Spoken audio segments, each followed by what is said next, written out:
नमस्कार, मी संतोष सुतार आणि आपण पाहतात सेल माझा।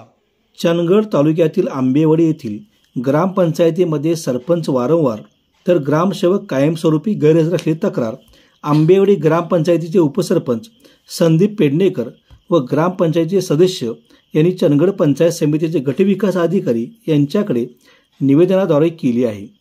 कोणत्याही गावचा विकास व्हायचा असेल तर ग्रामपंचायतीचे सरपंच व ग्रामसेवक हे महत्त्वाचे घटक आहेत, पण चंदगड तालुक्यातील आंबेवाडी ग्रामपंचायतीचे सरपंच हे ग्रामपंचायतीमध्ये वारंवार गैरहजर असतात, तर ग्रामसेवक कायमस्वरूपी गैरहजर असल्यामुळे गावातील नळपाणी कनेक्शन वीज बिल न भरल्याने विद्युत मंडळाने वीज बंद केली आहे। त्यामुळे गावातील ग्रामस्थांना पाण्यासाठी दूरवर पायपीट करावी लागत आहे। ऐन पावसाळ्यात गटारी तुडूंब भरल्याने गटारीचे पाणी नागरिकांच्या घरामध्ये शिरले आहे, त्यामुळे नागरिकांच्या आरोग्याचा प्रश्न निर्माण झाला आहे।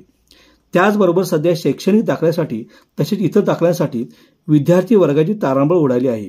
त्यामुळे सरपंचांना समज देऊन त्याचबरोबर कायमस्वरूपी ग्रामसेवक मिळावा अशी मागणी निवेदनाद्वारे करण्यात आली आहे।